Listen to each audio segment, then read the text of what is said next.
গোপালগঞ্জ নামটার মধ্যে একটা ভাব আছে, নামটার মধ্যে একটা আতঙ্ক আছে, নামটার মধ্যে একটা টেনশন আছে। বিশেষ করে আওয়ামী লীগের বিরোধী যে রাজনৈতিক শক্তিগুলো আছে তাদের জন্য গোপালগঞ্জ এরিয়াটা বা ওই এলাকার রাস্তাঘাট এটা মনে হয় যে সামান্য টেনশনের ইস্যু থাকে। কেননা এটা শেখ হাসিনার এলাকা বা বঙ্গবন্ধুর এলাকা ছিলেন। তো সেই গোপালগঞ্জে গতকালকে যে ঘটনা ঘটেছে, আর ঘটনার সাথে সংশ্লিষ্ট যারা, যে বাসের শ্রমিকরা, হেল্পাররা, তারপরে হচ্ছে আপনার এখানে আমরা যদি দেখি হোটেলের শ্রমিকরা, বাসের শ্রমিকরা মিলে বৈষম্য বিরোধী ছাত্র আন্দোলনের অনেক নেতাদেরকে বেধড়ক পিটিয়েছেন। এদের মধ্যে অনেকে হাসপাতালে ভর্তির কাজ লেগেছে। গোপালগঞ্জে কি এমন ঘটনা ঘটলো? তবে সারা বাংলাদেশের অনেক জায়গায় বৈষম্য বিরোধী ছাত্র আন্দোলনের নেতারা ইদানিং কিন্তু মার খাচ্ছেন। ওই দিনও দেখছি আমরা হাসপাতালের ভেতর ঢুকে অনেককে পিটিয়েছে। আবার অনেকের নামে অভিযোগও আছে যে জুলাই আন্দোলনের নামে তারা অনেকে হাসপাতাল দখল করে ফেলছে, জাতীয় চক্ষু হাসপাতাল, সেখানে তারা বউ বাচ্চা নিয়েও থাকে। এখন নানান জায়গায় পজিটিভ নেগেটিভ অ্যাক্টিভিটিস আছে। তবে এই ঘটনাগুলো ঘটানোর আগে মাথায় রাখা উচিত যেগুলোর পরিণতি আপনাকে ভোগ করতে হবে যারাই ঘটাচ্ছেন। তবে এই ঘটনায় আওয়ামী লীগের সংশ্লিষ্টতা পাওয়া যায়নি। ঘটনার প্রেক্ষাপট কি?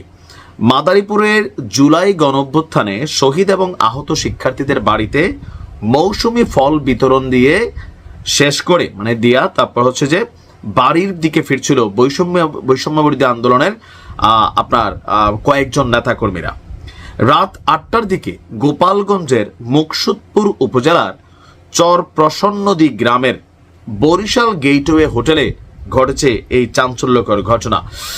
আপনার মাদারীপুর সদর হাসপাতালে এই মুহূর্তে যারা ভর্তি আছে, আমরা আগে মূল ঘটনাটা দেখি। আমাদের পুলিশ ফাঁড়ির যিনি উপপরিদর্শক আছেন মুকসুদপুরের, আমাদের এসআই আলমগীর ভাই, তিনি বলছেন বৈষম্য বিরোধী ছাত্র আন্দোলনের সদস্যদের একটি দল জুলাই আন্দোলনে রাজৈর উপজেলার শহীদ এবং আহত 5 শিক্ষার্থীর বাড়িতে মৌসুমি ফল বিতরণ করে মাদারীপুর শহরে ফিরছিলেন। ফেরার পথে তাদের বহনকারী পিকআপ ভ্যানটি গোপালগঞ্জ জেলার মুকসুদপুর উপজেলার চর প্রসন্নদী এলাকার বরিশাল গেট হোটেলে বিরতি নেয়। এই সময় ছাত্রদের লক্ষ্য করে একটা কটূক্তি করে মিজান পরিবহন নামের একটি যাত্রীবাহী বাসের শ্রমিকরা কেন বৈষম্য বিরোধী ছাত্রদের উপর ক্ষুব্ধ? মনে হয় আওয়ামী লীগ করে নাকি, না শ্রমিক লীগ করে, নাকি শ্রমিক দল করে? কারণ এখন বৈষম্য বিরোধীর উপর ক্ষুব্ধ কিন্তু আওয়ামী লীগ, বিএনপি সবাই। বাস্তবতা হচ্ছে এটা। তো এদের পরিচয় জানা জানি। এর প্রতিবাদ করতে ওই বাসে ওঠেন কয়েকজন ছাত্র, ভাবছে আমরা বৈষম্য বিরোধী, বেটা গালি দিছিস, একদম বাস থেকে নামাইয়া। হয়তো এরকম জোশ ছিল, ইয়াং পোলাপাইন। তো বাসে ওঠার পর স্বাভাবিক শ্রমিকরাও কম যায় না, শ্রমিকদের সাথে তাদের বাকবিতণ্ডা হয়। এক পর্যায়ে বাস এবং যেই হোটেলে খাইতে বসছে ওই হোটেলের শ্রমিকরা, এখন হোটেলের শ্রমিকরা কেন আবার জোট বাঁধলো? শ্রমিক ভাই বিষয়টা কি এই জায়গায়? বিশ্ব শ্রম দিবস চলছে। এক পর্যায়ে বাস এবং হোটেলের শ্রমিকরা মিলা যৌথভাবে বৈষম্য বিরোধী ছাত্র আন্দোলনের নেতাকর্মীদের উপর লাঠিসোঁটা নিয়ে ন্যাক্কারজনক হামলা চালায়। মারের এক পর্যায়ে চিৎকার চেঁচামেচি শুরু করে তারা, মা গো, বাবা গো, তারপর কে কোথায় আছেন, আমাদেরকে বাঁচান। যখন এভাবে তারা চিৎকার করছিল, পরে গ্রামের মানুষ বা আশেপাশের মানুষ তাদের এই করুণ চিৎকারে সাড়া দিয়ে আপনার এখানে আসেন লাঠিসোঁটা নিয়ে। তো ওই বাসের শ্রমিকরা, হোটেল শ্রমিকরা আবার পালিয়ে যান এলাকার মানুষদেরকে দেখে। পরে আহতদেরকে উদ্ধার করে মাদারীপুর সদর হাসপাতালে ভর্তি করা হয়। এসআই বলছেন যে ওসি মোস্তফা তিনি ঘটনাস্থল পরিদর্শন করেছেন। এই ঘটনায় জড়িত চর প্রসন্নদী গ্রামের আজিজুল শেখের ছেলে ইব্রাহিম শেখ সাগরকে আটক করেছে পুলিশ। মামলার প্রস্তুতি চলছে। আর মিজান পরিবহন এবং বরিশাল গেটওয়ে হোটেলের শ্রমিকরা যৌথভাবে এই হামলা চালিয়েছে। মিজান পরিবহন বাসটি ভাঙ্গা থেকে বরিশাল যাচ্ছিল, পথে বাসটিও ওই হোটেলে বিরতি নেয় বলে তিনি জানিয়েছেন। কিন্তু আমি বুঝি না যে হোটেলের তারা এখানে কিভাবে কানেক্ট হয়ে গেল। আর এখানে যারা হাসপাতালে ভর্তি আছেন, মাদারীপুর জেলা বৈষম্য বিরোধী ছাত্র আন্দোলনের যুগ্ম আহ্বায়ক আশিকুর ইসলাম, কিরণ আক্তার, আর সদস্য সচিব যিনি আছেন সেই এলাকার মাসুম বিল্লাহ, আরেক যুগ্ম আহ্বায়ক দিয়া ইসলাম, মিথিলা ফারজানা, মেয়েদেরকেও মারছে। বড় ন্যাক্কারজনক ঘটনা। 24 জুলাইয়ের এই যোদ্ধাদেরকে এই মুহূর্তে এইভাবে মারধর করার সাহসটা এই শ্রমিকরা কিভাবে পায়? বা শ্রমিকদের সাথে সাথে মেয়ে মানুষ আছে, মাঝে মাঝে হিরোইজম দেখাইতে হয় না। বাংলা সিনেমা পোলাপেন এখন দেখেন, আমরা দেখছি ছোটবেলায়, হ্যাঁ, অনেক সময় দেখা গেছে যে শাবানার একটা ইপটিজিং করতো, অথবা নায়িকা পপির ইপটিজিং করতো, শাবনুর ইপটিজিং করতো, তো সালমান শাহর হাত ধরে ফেলতো যে তুমি যাইও না প্লিজ। তো অনেক সময় নায়করা বা নায়িকাদেরকে রিক্সায় তুলে দিয়া অথবা টেম্পুতে তুলে দিয়া, তখন টেম্পু ছিল ওই যে আপনার ডিজেলে চলতো, but but but but but করে, টেম্পুতে অথবা প্রাইভেট কারে তুলে দিয়া বা বন্ধুকে ডাক দিয়ে ওকে বাসায় নিয়ে যা, ফিরে আইসা মারামারি করতো, অ্যাকশন করতো, দৌড়ে দৌড়ে পিটাইতো। নায়িকা আবার পরের দিন কলেজে যাওয়ার সময় এই বাচ্চাগুলা, মানে এই সন্ত্রাসী বাচ্চারা আবার দেখা, ম্যাডাম আসসালামু আলাইকুম, ভাবি আসসালামু আলাইকুম, বলতো আল্লাহ তোমাদের কি হয়েছে, কে তোমাদের এমন হাল করেছে?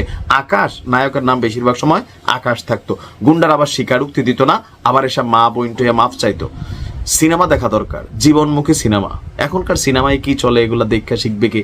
তো ছাত্রদেরও উচিত মাঝে মাঝে এই হিরোইজমটা, সাথে মহিলা মানুষ আছে, ছাত্রীরা আছে, এই যে মার খাইলো, শ্রমিকদের কি অবস্থা দেখেন, ময়লা থাকে শরীরে, হ্যাঁ, এগুলা বুঝ জ্ঞান রাখতে হবে। ছাত্র মানে শুধু সব জায়গায় গিয়ে লাভ দিয়ে ফেললাম, তাই বুঝা একটু জ্ঞান বুদ্ধি রাখতে হবে, হ্যাঁ, নয়তো নিজেরও ঝামেলায় পড়বেন, মানুষকে ঝামেলায় ফেলবেন। শেখ হাসিনার পতন এবং পালিয়ে যাওয়ার পর একাধিকবার বলেছি, কোনো ভিডিওর ভেতরে বা আলাদা করেও ভিডিও করে বলেছি, গোপালগঞ্জে সরকারের একটা জরুরি অভিযান পরিচালনা করা জরুরি, এবং এই অভিযানটা সামনে নির্বাচনকে কেন্দ্র করে আরও গুরুত্বপূর্ণ হয়ে উঠছে। আমরা যৌক্তিকভাবে এই আশঙ্কা করতেই পারি গোপালগঞ্জে নানা রকম অঘটন ঘটানোর চেষ্টা আওয়ামী লীগ করবে, এটা ফর শিওর, এটা বোঝা যাচ্ছে। কারণ এখনও বাংলাদেশের মধ্যে একটা স্বাধীন আওয়ামী গোপালগঞ্জ রয়ে গেছে, এটা মনে করার কারণ আছে। একটার পর একটা ঘটনা ঘটছে, তারা ঘটাচ্ছেন, আমাদের সতর্ক হওয়া দরকার। খুব দ্রুত এখানে একটা সাঁড়াশি অভিযান চালানো দরকার। আমরা অনেকেই অনুমান করি সারা দেশের যেসব আওয়ামী লীগের লোকজন পালিয়ে যেতে পারেনি দেশের বাইরে, তারা সেখানে ঘাঁটি গেড়েছেন। এর আগে এমন হয়েছে যে বিএনপির মিছিলে হামলা হয়েছে, অন্যদের মিছিলে হামলা হয়েছে, মানে জখম হয়েছে, সেনাবাহিনীর ওপরে হামলা হয়েছে, পুলিশের ওপরে হামলা হয়েছে, নানান কিছু। এই কথাগুলো মাথায় আসলো গতকালও আবার একই ধরনের একটা ঘটনা ঘটেছে, যেখানে বৈষম্য বিরোধী ছাত্র আন্দোলনের লোকজনের ওপরে গোপালগঞ্জে হামলা হয়েছে। তারা সম্ভবত অন্য একটা জেলার বৈষম্য বিরোধী ছাত্র আন্দোলনের লোকজন, মাদারীপুর জেলার, তারা যারা আহত ছিলেন এই মুভমেন্টে, তাদের বাসায় ফল নিয়ে গিয়েছিলেন। ফেরার সময় গোপালগঞ্জের একটা জায়গায় থামেন, একটা রেস্টুরেন্টে তারা খেতে যান। সেখানে কিছু তাদের বয়ান হচ্ছে এটা, তাদের বয়ান মতে তাদের নারীদেরকে কটূক্তি করে কিছু পরিবহন শ্রমিক, তারা সেটার প্রতিবাদ করতে যান, এরপর মারপিট হয় এবং তারা ভালোই মার খেয়েছেন ওই শ্রমিকদের হাতে এবং অন্যরা মিলে। এর মধ্যে নারীও আহত হয়েছেন। মানে এটা খুব অভাবনীয় বলে আমি মনে করি না, আমি একেবারেই মনে করি না। গোপালগঞ্জের এই জেলার উপর দিয়ে যাওয়ার সময় একবার আমার নিজের এক্সপিরিয়েন্সের কথা আমি শেয়ার করতে চাই। আমি সেখানে সাধারণ মানুষ, ছোট দোকান করেন, চা দোকান করেন, টঙের মতো, অনেক মানে বড় কিছু নয়, সেখানে তার সাথে ওখানে জমে যাওয়া মানুষদের মধ্যে আমি এখনও খুব অবাক হয়ে দেখলাম, এই 2-3 মাস আগেও তারা শেখ হাসিনাকেই সঠিক মনে করেন। তারা মনে করেন বাংলাদেশে শেখ হাসিনা থাকাই উচিত ছিল। শেখ হাসিনার পাপ অপরাধ যখন তাদের সামনে আনা হয়, যুক্তি দিতে পারেন না, কিন্তু তারা মনে করেন ক্ষমতায় থাকতে গেলে একটু এরকম করার প্রয়োজন হতে পারে। খুবই মর্মান্তিক এটা, কিন্তু আবার আমি খুব অবাক নই, কারণ বাংলাদেশে আমি একাধিকবার ভিডিওতে বলেছি, এক্সক্লুসিভ ভিডিও করেছি, বিশেষ করে ঢাকা এবং সিটি কলেজের স্টুডেন্টদের মারামারি নিয়ে, যে আমাদের একটা ট্রাইবাল সোসাইটি হয়ে গেছে, এখনও আমাদের মধ্যে ট্রাইবালিজম রয়ে গেছে। আমি আসলে ন্যায় অন্যায় বোধ না, আমি কোথায় বিলং করি, আমি কোথায় আছি, সেখানে লোকজন কি ভাবছে, সেখানের কেউ আমার জন্য কি করেছে, এটাই প্রধান হয়ে ওঠে তাদের কাছে। শেখ হাসিনা তাদের মাটির সন্তান, তাদের জেলার সন্তান, এবং গোপালগঞ্জের জন্য তিনি অনেক কিছু করেছেন। That's more than enough reason. বাকি দেশটাকে ধ্বংস করে ছেড়ে দিলেও তাদের কিছু আসে যায় না। এটা খুবই মর্মান্তিক মানসিকতা, কিন্তু এটা আমাদের এখানে এক্সিস্ট করে। এটুকু পর্যন্ত থাকুক, এটাকে ক্রিমিনালাইজ করছি না, কারণ আইন মতো এটা ক্রাইম না, যদিও নৈতিকভাবে এটাকে আমার কাছে ক্রাইমই মনে হয়। শেখ হাসিনার এই রকম বিভৎস অপরাধ, এটা শুধু জুলাই আগস্টের কথা বলছি না, ওভার দ্য ইয়ার্স যে বিভৎস অপরাধ করেছেন, এই দেশটাকে ধ্বংস করে দিয়েছেন, সেটার প্রতি নীরব সমর্থনও আসলে এক ধরনের ক্রাইম। দেখ, সেটা সরিয়ে রাখি, কিন্তু এখানে আওয়ামী লীগের ক্রিমিনালরা এসে জমা হয়েছে, ক্রিমিনালরা ওখানে গা ঢাকা দিয়েছে, এটা নিশ্চিত। একটার পর একটা ঘটনা ঘটে, কিন্তু আমাদের আসলে সরকারের টনক নড়ে না। কিন্তু ওই যে বললাম, সামনে নির্বাচন আছে, আওয়ামী লীগ যেহেতু নির্বাচনে আসতে পারছে না, তারা যে কাজটা করবে এটা আমরা বলে দিতে পারি। এই যে গোপালগঞ্জ তো আছে, এখানে মাদারীপুর, শরীয়তপুর, বেশ কিছু জেলা, আরও যেখানে যেখানে উত্তরবঙ্গের কিছু এলাকায় তাদের এখনও কিছু পকেট আছে যেগুলো খুব স্ট্রং, সেই জায়গাগুলোতে তারা সর্বস্ব দিয়ে চেষ্টা করবেন নির্বাচনে কোনো না কোনো ধরনের গোলযোগ তৈরি করার জন্য, স্যাবোটাজ তৈরি করার জন্য। এটা তারা করবেনই। এই নির্বাচনকে যেটা আসতে যাচ্ছে সামনে, সেটা এপ্রিলের কথা বলা হচ্ছে, আমরা আশা করি রমজানের আগে ফেব্রুয়ারিতেই নির্বাচন হয়ে যাবে। সেই নির্বাচনটাকে বানচাল তো তারা করতে পারবে না, কিন্তু যতটা বেশি প্রশ্নবিদ্ধ করা যায় তারা সেই চেষ্টা করে যাবেন, এটা নিশ্চিত। এবং তার মধ্যে সবচেয়ে বেশি ঘটনা ঘটার সম্ভাবনা আছে গোপালগঞ্জে। সুতরাং অ্যাজ আর্লি অ্যাজ পসিবল সেনাবাহিনী, তারপরে পুলিশ সহ সব নিরাপত্তা বাহিনীর একটা যৌথ অভিযান গোপালগঞ্জে পরিচালিত হওয়া দরকার, যেখানে আবারও বলছি ক্রিমিনালদেরকে খুঁজে বের করতে হবে। সাধারণ যে মানুষজন আছে তাদের সাথে রাজনৈতিকভাবেই আসলে সামনে এগুলোকে কমব্যাট করতে হবে। এবং এই দেশের নাগরিক, খুবই দুর্ভাগ্যজনক, খুবই দুঃখজনক। এটা শুধু গোপালগঞ্জে যে আছে তা না, আমাদের পরিচিত মানুষদের মধ্যেও এখনও কিছু মানুষ আছেন, যদি নৌকা মার্কায় এই নির্বাচনে থাকতো তারা নৌকায় ভোট দিতেন। আমি প্রকাশ্যে এই ধরনের কথা শুনেছি, খুবই মর্মান্তিক। কিন্তু এগুলো আমরা পলিটিক্যালি ডিল করবো, কিন্তু ক্রিমিনালদেরকে কোনো ছাড় নয়।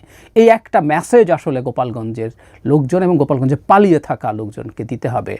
বাংলাদেশের ভেতর একটা স্বাধীন আওয়ামী গোপালগঞ্জ আমরা মেনে নিতে পারি না, একদম এটা স্পষ্ট করে দিতে হবে ওখানে লুকিয়ে থাকা, পালিয়ে থাকা আওয়ামী পান্ডাদেরকে। এবং এটার ব্যাপারে রাষ্ট্রের সর্বোচ্চ বল প্রয়োগ করতে হবে আইনি যে পেরিমিটার আছে তার মধ্যে থেকে।